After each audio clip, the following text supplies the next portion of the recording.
I would like to start this episode with a disclaimer, as today's topic is a serious one and also a deadly one.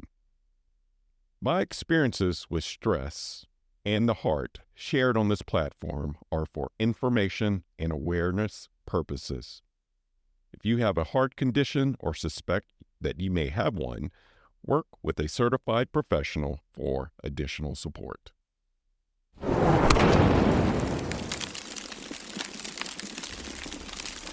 You are listening to the Work-Life Eubiosis podcast with your host, Charleston Edwards. If this is your first time here, welcome. My goal is simple, to bring harmony and balance to this world, starting with the family. There is so much more to life than the 9 to 5, and this show is designed to bring you inspiration, motivation, and practical solutions to bring balance and joy back to your life. Work-life balance is not a myth, it's a choice. Themes on this show range widely between faith, family rhythms, work, and lifestyle philosophies. You will also hear burning ladder essays submitted by our community of friends and listeners who ditch the rat race, beat burnout to pursue a more balanced and purposeful life. My hope is that this show and the stories shared will provide encouragement, motivation, and will provide some ideas that will be valuable to you on your journey to work-life freedom. So let's dive into today's episode. In 2019, I was driving my family from Florida back home to West Virginia following a 4th of July vacation. As we were crossing the state line from Florida to Alabama, the engine light came on.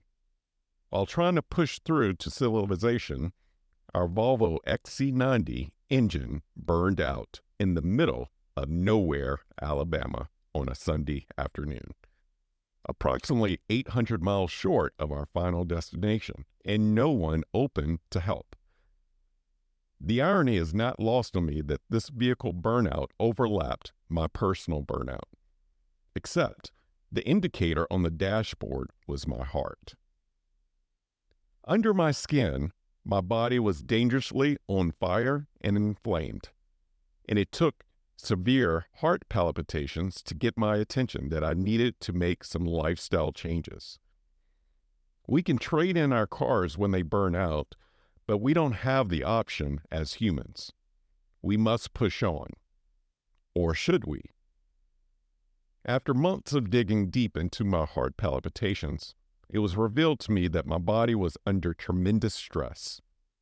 Stress is such a complicated word, and it can come from many directions, and everyone deals with stress differently.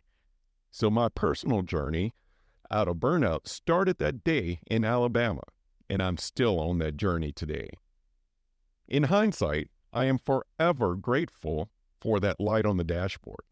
Not everyone is lucky enough to get signs of heart issues and have the ability to correct it.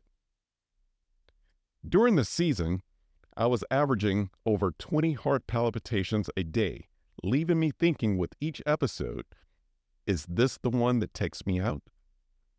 For anyone who has experienced heart palpitations or arrhythmia, it's not comfortable. It's pretty alarming, and it should catch our attention. I sought out professional help immediately. After the blood work, EKGs, and assessments of my lifestyle, the result all pointed back to stress. My heart was stressed.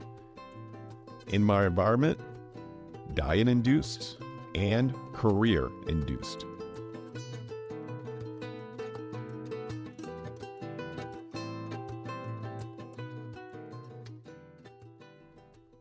My journey to correcting my health struggles over the last 5 years has been holistic. My diet, my career, my time management, I've tackled it all with one singular goal, to reduce the stress load.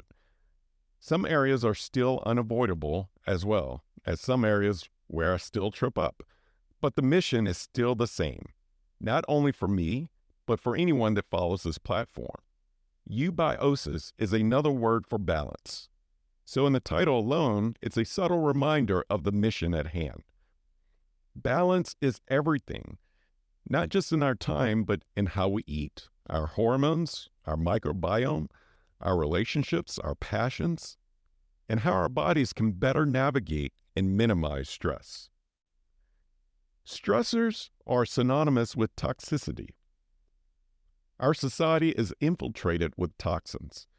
It's in the air we breathe, in our foods, on our screens, in our workplaces, in our relationships, in our media, in our governing authorities, and in our own thinking. But yet, most of these toxins we're oblivious to or numbed by until it's too late. But there are symptoms we can pay attention to, and we can get very intentional on seeking out the toxins and eradicating what we have control of. The first step is getting routine blood work to better understand the basics, our hormone levels, our A1C, insulin sensitivity, our cortisol levels, cholesterol, or any signs of inflammation. Another health assessment to pay attention to is heart rate variability, or HRV for short. HRV is a measurement of time variation between heartbeats. The average HRV metric is different for everyone, so there is no ideal number that works for everyone. However, the higher the number, the better the body is at handling the stress. To further break down the importance of improving HRV, we have to have a basic understanding of our automatic nervous system, which is comprised of the sympathetic, which is fight or flight, and parasympathetic nervous systems. That's the rest and digest. Both systems are beneficial as the sympathetic is mobilized when we are threatened, and the parasympathetic is mobilized to give us calm, to regulate, and to lower our blood pressure. The HRV metric will tell us when our body is stressed or when the sympathetic overrides the parasympathetic.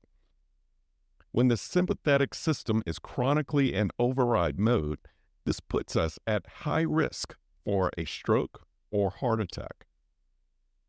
This risk factor is compounded by the other environmental and dietary toxins entering our bodies. The HRV is a powerful indicator of how we can manage stress, and it will provide clues on how to minimize stress by improving sleep, exercise, diet, and mental health. The Oura Ring, Fitbit, or Whoop, they are all great trackers that track HRV.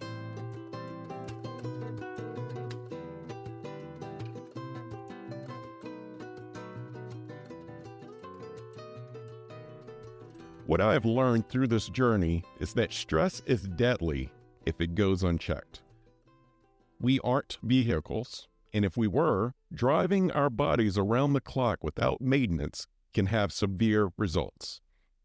Let me rephrase. It does have severe results. So let's quickly tie part one of this series on the heart that was introduced last week to this week. Our emotional heart, where we find passion, is best cared for by rhythms. Our physical hearts are also cared for by rhythms of a balanced automatic system, regulating our stress. How we spend our time is a huge contributor to our stress. It's of critical importance to our health that we find love, joy, passion, and gratefulness for how we spend our time. We must have a heart for our work, a heart for rest, and a heart for life outside of work. An imbalance of these factors opens up the door to other stressors that are completely unhealthy. If these factors are ignored, we burn out and we die an early death. I'm sort of being melodramatic, but I'm really not. Stress kills, and if we are blessed enough to receive one clue, a light on the dashboard per se, then this presents an opportunity for healing. As a society, we are oblivious to how we treat our bodies, though we learn in 5th grade how our bodies operate. Unfortunately, it takes near-death incidents due to our commitment to the rat race to return to our 5th grade textbooks to reset our health. Speaking of the rat race, I want to transition to how jobs impact our stress levels and our hearts. What does our work have to do with our hearts? Everything. Work is love, a representation of the heart.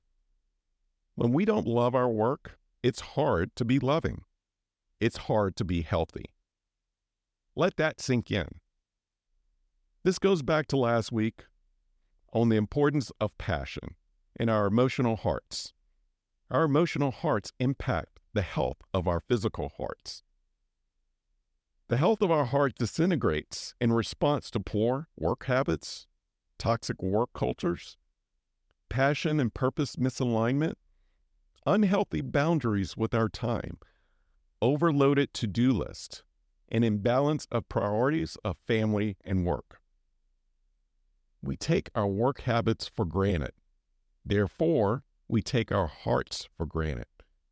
The stress and pace put on our jobs mirrors the stress and pace of our hearts. The heart tries to keep up with the pace of society and loses the rhythm that it's naturally programmed for.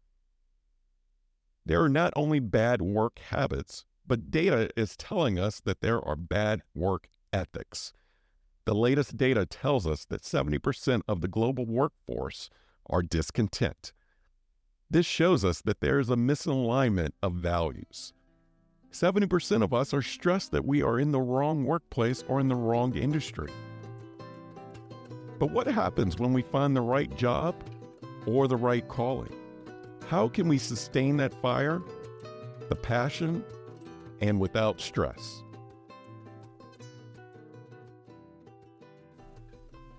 This episode is brought to you by Own Your 5 to 9, an organization committed to freeing families of the rat race and burnout.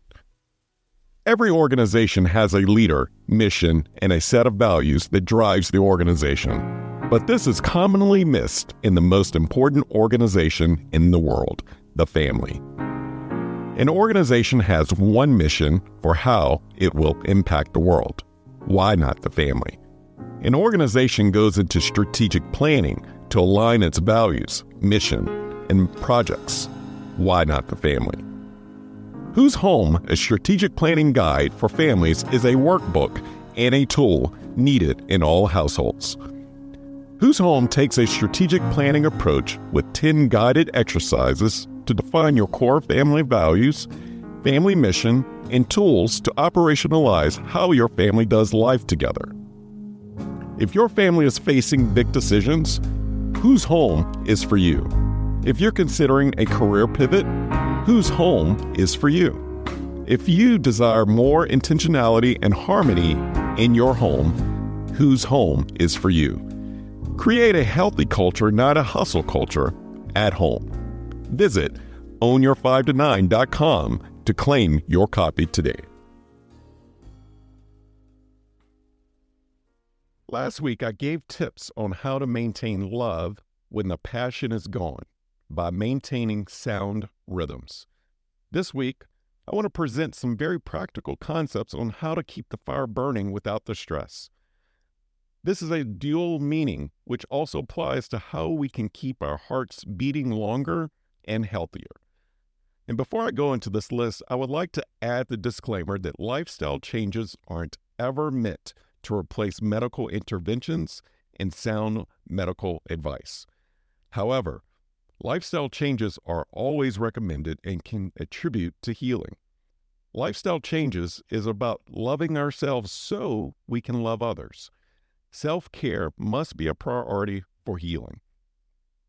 The American Heart Association developed the Life Simple 7 Playbook for alternate ways to prevent coronary and cardiovascular diseases. That list is valuable and the traditional advice that we need for our basic health. Here's the list. Stop smoking. Eat better. Get active. Lose weight. Manage blood pressure. Control cholesterol. And reduce blood sugar.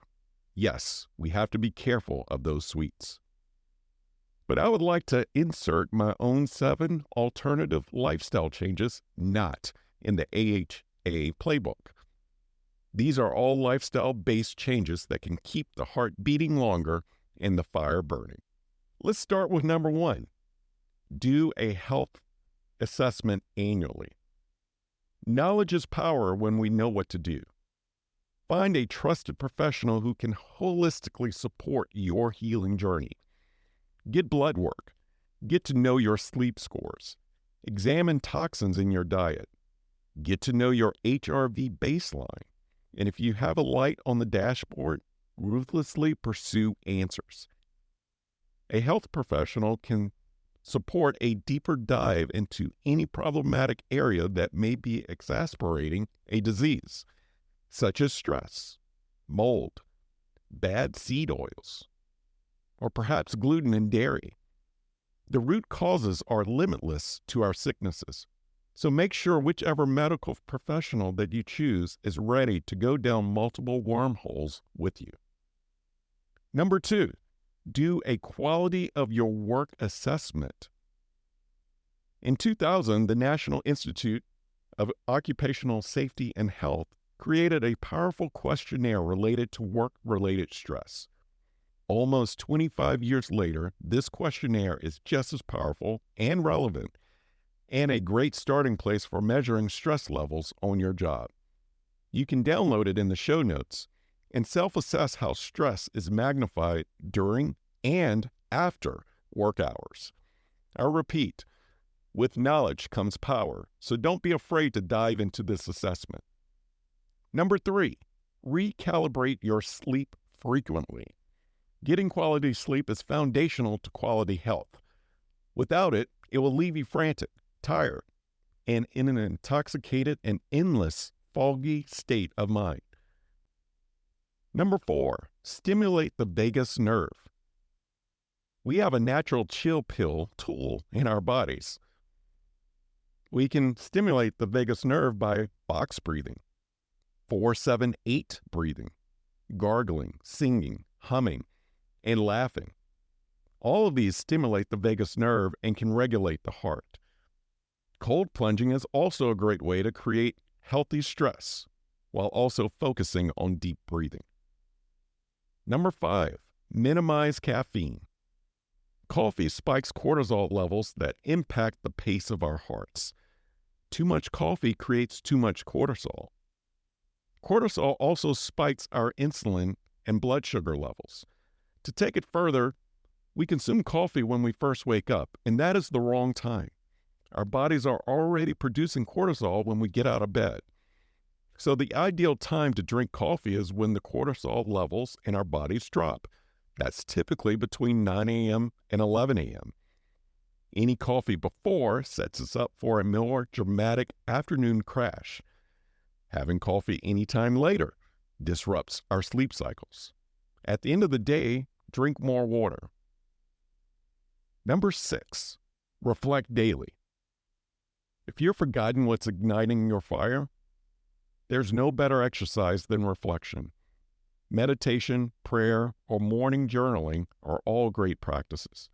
Getting one-on-one time with your significant other or surveying those around you is also a great practice of building community and reminding you of the value that you have to others and the value of others having on you. Number 7, build time routines. Last but certainly not least, frantic busyness is the stressor of all stressors. For many of us, this is the lead domino. Improve your relationship with time by building routines. Routines are familiar and become knowns. Routines are rhythms that can make life feel natural. Though some of us like novelty and surprises, the majority of us like anticipation and knowing what comes next. There are 2 methods to this: time boxing and time blocking. The first is time boxing. This concept is for important tasks daily or weekly, which requires focus without distraction. One task typically fits in this box, and it creates discipline around major projects. Time boxing will provide focus and the ability to stack those days and hours of small steps into achievable goals. Theme your days and your weeks around these routines. A level of predictability is the main goal of building time boxes. Along the same lines, create more free time in your schedule using the second concept of time blocking. The goal here is to create white space on your calendar. Carve out a day every week to not have meetings. Jumping from one thing to another all day leaves no time for self-care, restoration, flexibility for life, or dedicated time to be intentional. When we slow down our schedules, so will the pace of our hearts. When we aren't in a hurry, we have more time to love others. The irony of our emotional heart and physical heart is that if our heart is not into something, our physical response is a lower heart rate, and we feel pretty dead trying to work through it.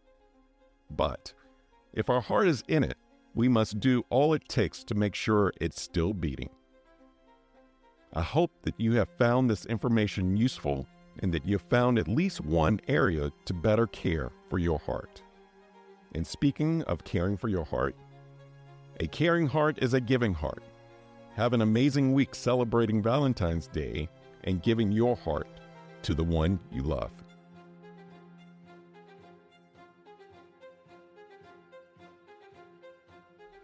In honor of Valentine's Day, I'm excited to announce that Who's Home, the workbook that all families need, is on sale for $10 off and free shipping for the rest of February. If stress is a challenge in your home, then Who's Home, the ultimate guide to protect the family from the rat race, is the best tool for you. Click on the links in the show notes to purchase your copy today.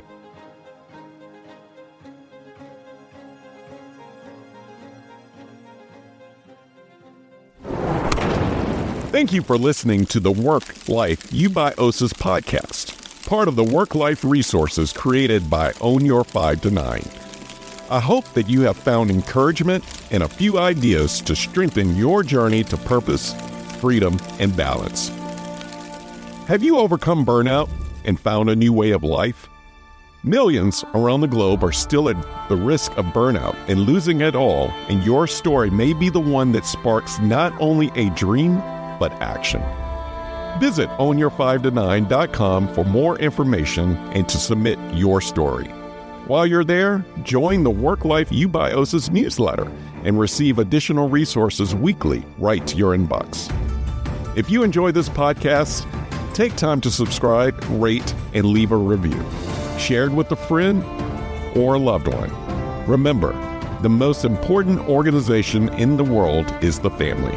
Let's do our part to strengthen it. Thank you for listening.